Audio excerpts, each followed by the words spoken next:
What would it be like if your Social Security benefits were not taxed during your retirement?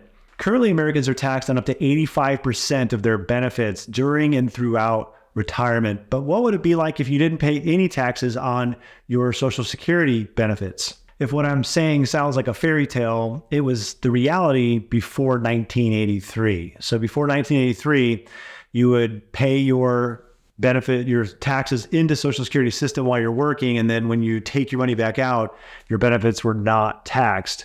In 1983, our government quickly came together and within 3 months decided to pass a bill that would allow them to begin taxing your Social Security for the very first time when it also comes back out. But in January of 2024, a bill resurfaced called the You Earned It, You Keep It bill. And what they want to do is exclude Social Security from your 1040 from federal income taxes. So in this video, I'm going to give you a really quick rundown of what this bill entails, who it's most likely to affect, and how likely is this or something like this to come to pass. I'm Nick Davis, founder of Brindle and Bay Wealth Management. We are a retirement and tax planning firm here in Texas. We're helping people create peace with their financial plan. If you feel like you're missing something from your plan, feel free to reach out. If you like this video and other videos, please hit that subscribe button. Thanks for that. All right, we're talking about Social Security taxation and the possibility of not taxing it. Now, I've done other videos on how Social Security is taxed, and I'll put that in the video description so you can look at those videos if you want to. But in general, in 1983, we decided to start taxing up to 50% of your Social Security benefit, and then revisited that again in 1994 and said, well, now we're going to go ahead and tax up to 85%. And so that means that some of your Social Security dollars get taxed at your highest nominal rate. And most people don't know this, but when you retire, you can have something which I call the Social Security phantom tax. And that means you can pay this additional tax that you're not really aware of because of the layering effect that this Social Security combined income formula creates.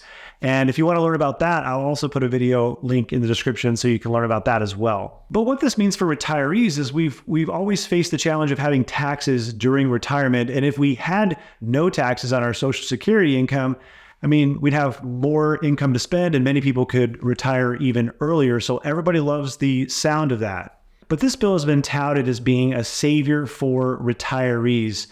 But who is this bill really helping? And what are some of the ramifications of such a radical bill? Now, the way that they're proposing to do it in this particular bill is to get rid of that base wage cap and increase that so that we're paying in more taxes into the system. And that's how they're proposing that you'll pay for the fact that we're going to remove the tax, the federal income tax on the benefits. So the way that works is currently, if you make over $168,600 per year, you're no longer contributing as a worker to the Social Security system. And so if the bill were to come to pass in the very near future, they would say people who make more than $250,000, they would contribute all those dollars above to infinity, meaning they would just, all the wages they receive would be contributing to the system. But then we're going to get rid of the wage cap completely over the next couple of years because that's 168.6 gets indexed for inflation every year. And so in a very few short years, it's going to reach 250, which would essentially mean that 100% of dollars that are earned as wages would be contributed to the Social Security system. And that's currently true for Medicare. So if you look at your Social Security statement, you'll see on one side of the earnings, it shows all the dollars you actually made. But then on the left column of your earnings history, it actually shows a cap. So if you made more than $168,600, it's going to basically cap out at 168.6. All right, so very simply put, step one, no federal income taxes for anyone. Step two, how do we pay for that? Well, we're going to have high income earners pay for that. So here's a question. Who currently pays income tax on their Social Security benefits? The answer is 50% of Americans, because 50% do not pay any tax on their Social Security benefits. So it's people who are considered middle income to high income pay taxes on their Social Security benefits. So in general, if you're single and you're retired and you make $30,000 a year, that's about the point that you start to pay taxes on your benefits. And if you're married, it's right around $50,000. Now, it's a little more complex than that, and I did a video on how Social Security and the combined income formula works. But just to keep it simple, just think like that. If you have more than $50,000 in income, you're going to probably end up paying some Social Security income tax on your benefits. And the goal for this entire agenda is to make Social Security solvent, because we all have heard Social Security is not going to be solvent after 2034. And by doing this, it'll make Social Security solvent to 2054. So you get 20 years. Now, what are the implications of this? Well, at the surface level, it looks great because we're going to be paying no taxes on our retirement income. However, it really has the potential to cause many people, I would say probably half of Americans, to pay in more money when they are working and potentially get less benefits to no benefits because of means testing when they're actually retired. And the way that would work is they would get phased out because they would be considered high income earners when they're working. And then when they're retired, they're likely to still be in that moderate to high income level, so that they'll have some level of phasing happening. So currently, if you make more than $168,000, you're not putting those dollars into the system and the benefits are capped.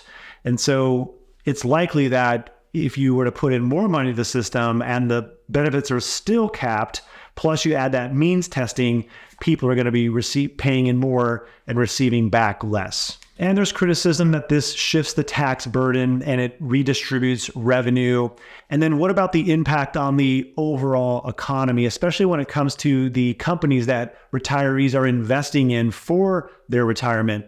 You see, when it comes to our inflation plan for retirement, many people are invested in the great companies that are likely in the S&P 500. And if those companies do well, like they have done, they pay dividends. Those dividends since 1962 to 2023 have grown 38 times during that 62-year period, whereas inflation grew 10 times during that same period. So it has a tremendous inflation benefit for retirees. So you really have two things that are happening for you with your inflation plan, and that is your Social Security benefit has a cost of living adjustment, which has been quite great for people. And then you have the dividend growth inside of the investment accounts of retirees. We really should be asking the question is, are we going to be harming those companies? And it's not very clear. Obviously, there's criticism about it, which begs the question, are there alternatives to fixing the solvency issue of Social Security? And there's really only three things that you can do. You can do what we're talking about, which is, remove that base wage cap or raise it up. You can also raise the retirement age and from 67 to say 68 or 69. And other bills like the Social Security 2100 Act have talked about doing that. And the third thing you can do is you can do some form of means testing, which is taking away benefits or for people who earn more money. Currently, we're doing means testing with Medicare, which means that if you earn a certain amount of money, you're going to pay more for your Medicare than every other person, which consequentially actually reduces your Social Security benefit. Now, contrary to what people may think, I think Social Security has done a tremendous job for helping retirees, every type of retiree, low income, middle income, high income, no complaints. Social Security is a crucial part of the system. Social Security is not going away. It's required by law.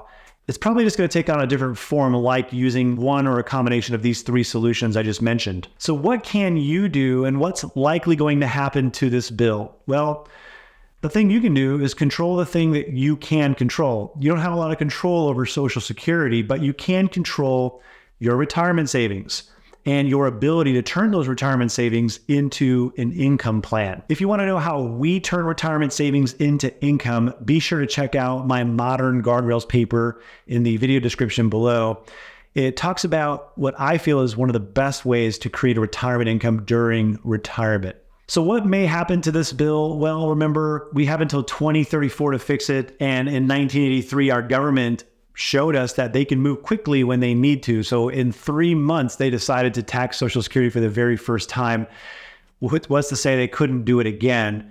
Rational people would like us to see us fix this problem a little bit earlier, but they have 10 years. So likely they're going to be using this for headlines and politics all along the way. As new information comes out, I'll be sure to keep you updated. If you're not subscribed yet, be sure to subscribe and check out the video links in the description if you want to know more about Social Security. Hey there, it's Nick again. I wrote something that you might be interested in. If you want to know what my favorite retirement income strategy is for most people or many people, we refer to it as the Money Master Guardrails. If you're contemplating what your income strategy for retirement may look like, I invite you to download a copy of my white paper. Get the insights you need. Download a copy today. The link is in the video description.